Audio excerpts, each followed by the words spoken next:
one of the best cars they ever had utilizes an engine that I have. And a few years ago, somebody had one of the shells up for sale for about $125,000. Would have been great. I can buy it, and I already had an engine to put in it. I've always wanted one of these cars, and hell, even Elvis Presley owned one of them back in the day. They were amazing. They were powerful, and they were powered by a Ford Mustang engine. Hell, they even bought out the last year production of the 351 Cleveland out of Australia just to power their cars. And they built some of the most beautiful cars back in the day. Originally, its owner from Argentina moved to Italy and built this brand new supercar manufacturer. It never became as big as Ferrari or Lamborghini, but its name is one that a lot of people can remember. De Tomaso is more than just power. It was the American, Italian, Argentinian supercar.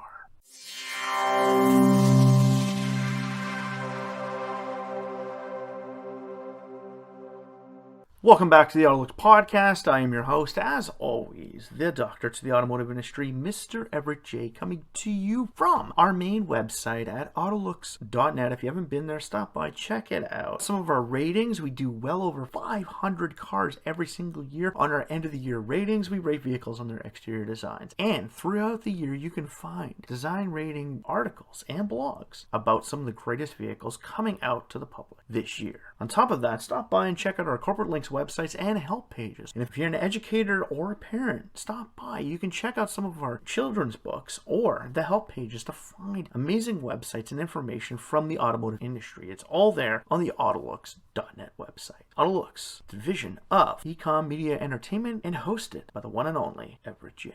So like I said in the beginning, De Tomaso is one of those supercar manufacturers that everybody has heard of. We all know about them, but who were they and where did they originally come from? There's always these questions behind it, and if we've uncovered history about some greats like DeLorean and Ferruccio Lamborghini, De Tomaso is one of those ones that always gets passed up. De Tomaso built some amazing vehicles. The Pantera, one of the greatest ones you can remember, and hell, one of them was even owned by Elvis Presley himself. Powered by the same engine that powers my Mustang, a 351 V8 engine from Mustang. The Pantera is more than just a cool name. It's also one of the most powerful bands in history. And when you hear the word Pantera, for myself, I think of two things. I think of De Tomaso, and I think Dimebag shredding. Cowboys from hell, buddy. And trust me, we'll never close these cemetery gates. De Tomaso Modena SPA was an Italian company. It was set up in Modena, Italy by Argentine-born Alejandro De Tomaso, born in 1928 and lived until 2003. The famous logo, if you didn't know this, was inspired by his home ranch in Argentina. Along with the Argentinian flag, colors the background with the T cattle branding symbol from Cabellos Estate, where Alejandro grew up. He is one of the most prominent and wealthy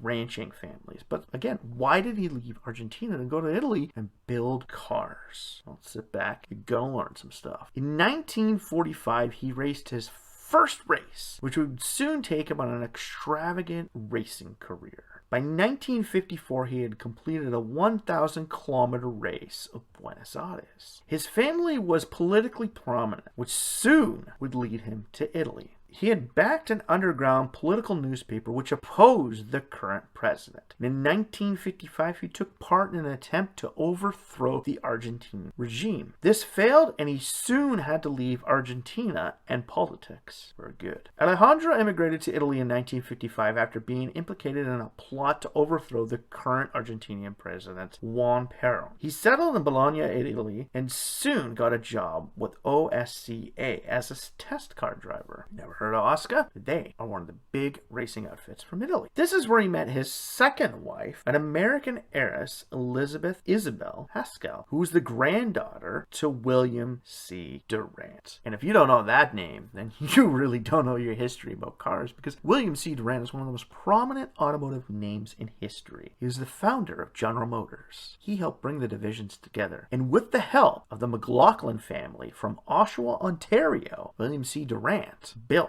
General Motors. And yes, if you don't know that, it wasn't for help from the McLaughlins, Durant may never have regained control of General Motors.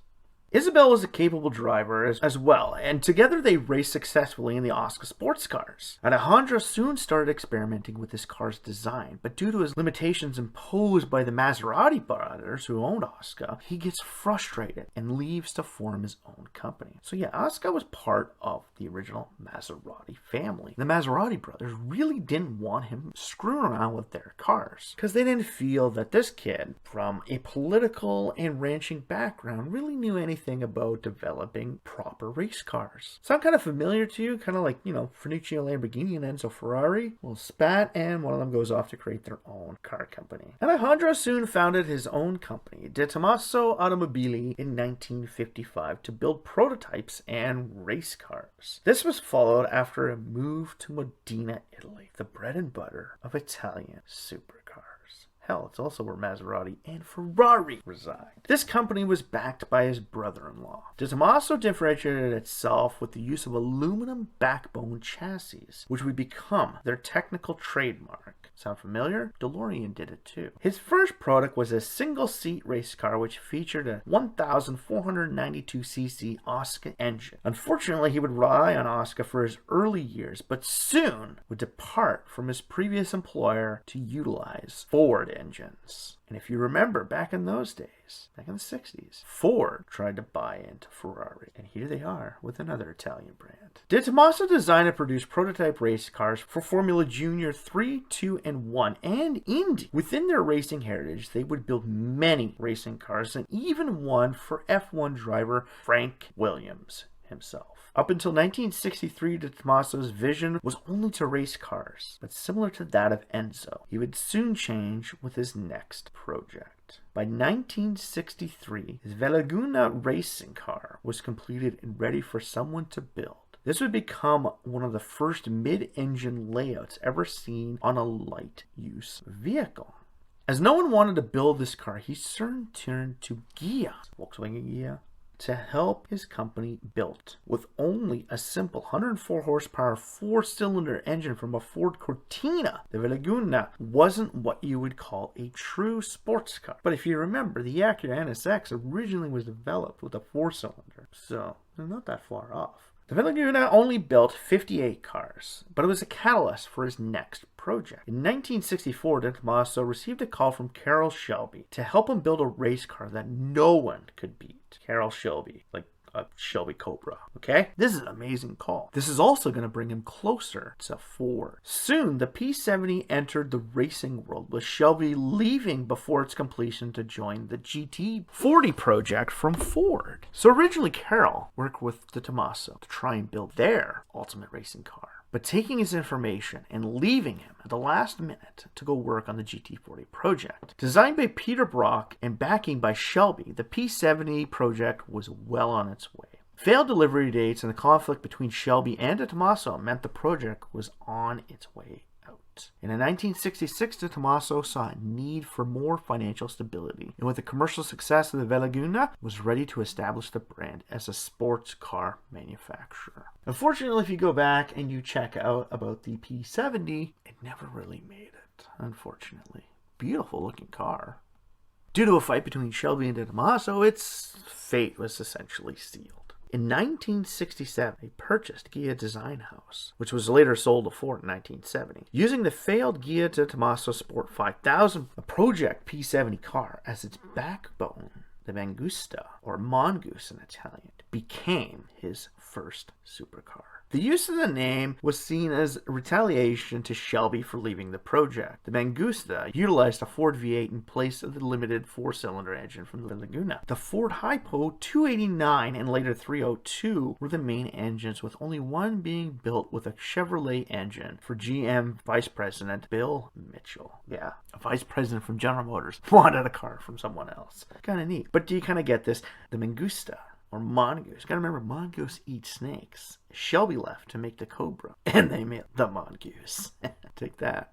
The original car was exempt from federal regulations, which allow small production vehicles from meeting safety regulations. This allowed the Mangusta to keep its quad-low headlamps and lack of seatbelt. This changed near the end of the production as the exemption law changed due to new regulations. So early models of the Mangusta didn't have a seatbelt or headlamp. But by the end, you have to change. It's kind of like the Viper. It essentially got killed off by new safety regulations. And the last of the few Mangustas for the US came with pop-up headlights controlled by a simple cable pulley system. Pretty simple, pretty basic, but hey, saves on weight. In 1970, Ford acquired a majority stake in Tomaso, which allowed it to build its own sports cars to be sold in its Lincoln Mercury dealerships. Lee Iacocca spearheaded the takeover and wanted the GT car to take on the Corvette and whatever else GM had. They also did this due to the fact that they weren't able to get their hands on Ferrari. And again, Ford versus Ferrari was using the Tomaso to go up against them. Eventually, this led to the Pantera, and it fused with an American muscle from a Ford 351 Cleveland V8. The Italian design from Ghia, its wedge shape and power changed the way we saw GT cars. Only other car similar to it would have been the Countach. From 1970 to 73, over 6,000 Panteras were sold. But Ford pulled out of this deal due to the world oil crisis, which led to Tomaso to regain control of his company. Again, oil takes them down. He lost the rights to sell the car in America, but was able to retain the global rights for sales and reduce the amount up to 100 cars per year, basically drive up the exclusivity of his products. He didn't want it to be a mass-produced car. He wanted people to pay good money for something great. De Tomaso retained the right to utilize the Ford V8, which kept the Pantera going strong. From 1971 to 1972, over 7,000 Panteras were sold, with many updates and even racing mode. And even though the 351 went out of production in the States in 1974, it continued on in Australia until 1982. And in 1988, the supply of 351 Clevelands ran out, and they eventually had to switch to the Windsor engine. But yes, those remaining years that Australia kept producing the 351 Cleveland for the Falcons, De Tomaso was buying them in mass droves to wedge them into the back ends of his Panteras. And like I said, I have one of those engines, completely rebuilt, waiting to go in a car. The Panteras had many iterations and moved from the 70s muscle car scene and into the 80s fiberglass supercar ring very well, similar to that of how the Countach aged like fine wine. From 73 to 2000, De Tomaso owned cycle manufacturer Moto Guisa. Added to his empire, at some point he owned Ghia, Vignale, Moto Guisa, Benelli, and Innocenti. After losing the Ford deal and regaining control of De Tomaso, he purchased a Maserati in 1975, a company he had once worked for. He had rescued Maserati from Citroën with the help of the Italian government and owned them until 1993 when Maserati was sold off to the Fiat Group. But we all know what happened here. Just sit back and listen. In 1971, I also saw the introduction of the DeVille, which was also built to rival companies like Mercedes and Jaguar. The DeVille was the company's first sedan and was built in collaboration, naturally, with the Maserati Quattroporte, and hence the reason why they look very similar. But this is the 80s, or the 70s. From the late 70s and early 80s, the sports car ring started blowing up again. It was made from 1971 to 1985 with over 200 produced. In 1972, they saw the introduction of the Longchamp, which was released in collaboration with Ford to complement the DeVille sedan. Its coupe appearance made the Tomaso a small automotive company specializing in custom-built products for customers. And at the end of its run, the Pantera was released by the new Guara supercar. Although not as famous as the Pantera, the Guara would be a step into the future. The Guara was based on the Maserati Berchetta and used parts from both Ford and BMW. It had a composite body and was available in a coupe and a Berchetta versions. Due to slumping sales from its other divisions and its divestment of Maserati, the Guara never saw more than 50 produced. So today, the Tomaso Guara is a limited production vehicle. If you go back and you check out the history of De Tomaso and you actually check out our website, you can see the many different variations of the Pantera, the Longchamp, and the Duveau, how they changed over the years, and how you could see how De Tomaso actually started looking like a main competitor to other sports car manufacturers, although very low volume, similar to that of products like TVR. De Tomaso was now slipping out of existence and managed to stay afloat with the sale of Maserati in 1993. This helped them work on 2 more ill-fated projects, unfortunately. De Tomaso started work on the Buga concept and had the concept released for 1996. With no help from the government to build the car, they sought out the help of Caval, an American company which imported the original Mangusta and Maserati models from De Tomaso. Hence the Caval Mangusta.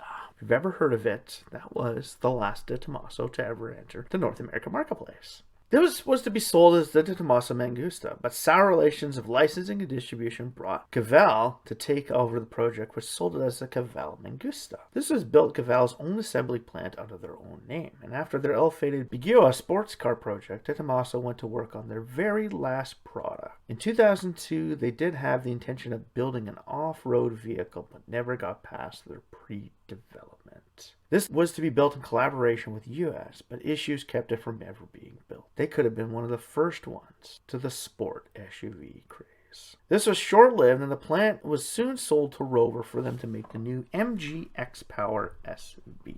This only helped until 2003 when Moto Guisa was sold off to stay afloat. And on May 21st, 2003, Alejandro de Tomaso succumbed to his ill-failing health from a massive stroke early in the year and passed away. His company was handed over to his son Santiago, who failed to keep his father's dream alive, as natural. This was short-lived as the company went into liquidation in 2004. By 2009, a buyer had been found for the factory and the name, and the new owner found a De Tomaso Automobili SPA and came out of the wreckage. A new crossover concept of the Devo was sent to Geneva in 2011 with the hopes of revitalizing the brand. Now this thing is, if you've seen it, it's kind of like an original version of the Maserati Levante. It's quite interesting. That's essentially where they wound up. This was followed up with a new sports car and sedan, but this never happened as the new owner, Gian Mario Rassegno, was arrested for misappropriation of funds which he had received from the government to keep De Tomaso alive. And by May 2012, De Tomaso was for sale again, garnering interest for BMW for its factory. This never happened, and in 2014, the original workshop was abandoned. In April 2015, an Italian bankruptcy court approved the sale of the brand and its image to Chinese venture group Ideal Team Ventures. Ideal Team Ventures. One of the higher rated pages on the AutoLooks Corporate Links websites because people are always looking for De Tomaso. They intended to use the name to build new cars in China utilizing its heritage. Similar to the Shanghai Automotive Group's use of the Rover and MG nameplates, Ideal Team Ventures wanted to bring back this ill-fated name. In 2019, the Goodwood Festival of Speed saw the introduction of the new P72 supercar. Kind of funny how this company started out with a product called the P70 and now the P72. This was also done in collaboration with the brand's 60th anniversary. Its design was to pay homage to the P70 project and the design of the 60s Le Mans racing cars. It was also built in collaboration with Apollo on its Atenza platform, which also Ideal Team Ventures owns Apollo. If you don't understand who Apollo is, the Gambella Apollo. Apollo is the brand that came out of Gambella disappearing. The cars stayed on, and Ideal Team Ventures bought them out. But unfortunately, the P72 design prompted Design House Glickenhaus to file a lawsuit on them due to the similarities between it and its P54 Ferrari custom-built vehicle. Where if you look at the two of them next to each other, there are high similarities between them. But there's also similarities between the Tomaso P72 and original Ferrari race cars. There are no further plans past the P72 yet. There are many aftermarket companies and coach builders still making Panteras famous around the world. But the P72 as it is today only has one extra aftermarket variation. In the year 2000, De Tomaso, while he was still alive, commissioned a new age Pantera. If you go to our website, you could see a picture of it. It's an amazing looking vehicle, but the unfortunate thing is, one, it never got the financial backing it required to be completed, and two, its design was less of a Pantera and more of a Grand Touring coupe. Currently, there are no plans to expand past the P-72 with Ideal Team Ventures, and with their umbrella owning the likes of Apollo and Gumbert as well, their possibility of expanding into the future and bringing the Tomaso into the future with many more products is kind of dwindling. Apollo seems to be their big mainstay for the IVT team, with Pantera just being a 60th anniversary re-brought out. The P-72 could be its one pony show. There is no plans to bring back the Pantera and Mangusta, where if IVT wanted to make money, and especially in the supercar ring, building a new age electric version of either one of those classic designs would really help it expand into the world of more. From its original history, where its owner and creator escaped for a political asylum in Italy away from being arrested in his home country, he still gave back to his home country by showcasing their colors and his logo. He was proud of where he came from, and even though he wasn't proud with the government that they had and he wanted to try and overthrow them, doesn't mean that he didn't love Argentina. He loved his adopted country of Italy as well, working for many of the great automotive companies from that country, and hell, even owning one of them gave him his first job in Italy at one point. Maserati did well when they were part of De Tomaso, and they expanded well. De Tomaso did very well and expanded outwards very well as well. The unfortunate thing is, like a lot of greats during that time, when the financial crisis hit yet again in the 80s, a lot of those companies started going belly up. And again, De Tomaso was too small to ride it out. And without help from Ford or anyone else at that point in time, it was all meant to go downhill. And considering the fact that Fiat owned Ferrari at the time they purchased Maserati, there was no chance that they would ever take De Tomaso on as well. Why put two competitors in the same garage? De Tomaso may still have a light at the end of its tunnel with the P-72, but in all reality, it doesn't seem like much is going to be coming out of Ideal Team Ventures. ITV has an amazing garage of 3 supercar manufacturers, but unless they expand upon the products that they already have and utilize previous names from the history of some of these great car companies, it might just be a bag of money that they are willing to hold on to. Similar to that, how Servius Management Group bought out Chrysler from Daimler. They just wanted some money. They didn't want to build cars. They just looked at the dollar figures. So unfortunately, there are no plans to see anything. But with companies like Ari's Design building their Panther Coupe, which is essentially a new age Pantera, and little chic coach build companies coming out of the works, there's still a possibility we could see a rebirth of the Pantera. If people are willing to bring back the Lancia Stratos and Delta, then hell, why not bring back the Pantera? So if you like this podcast, please like, share, or comment, and follow us on any major social feeds or streaming network to hear more from the AutoLooks.net website and the AutoLooks podcast. We release a new episode every week, and we try to rate a new car every single week as well to keep you updated on the automotive world we all love. And if you haven't been there, stop by the AutoLooks.net website, take a check at some of the great things we have to offer the world of the automobile. And while there, play a few games, check out some cool websites, and read a few articles from AutoLooks.net. The AutoLooks podcast is brought to you by Ecom Entertainment Group, a division of Everett Company, and hosted by the one and only Everett J. So for myself, the whole AutoLooks team here, strap yourself in for this one possibly amazing ride from the new De Tomaso.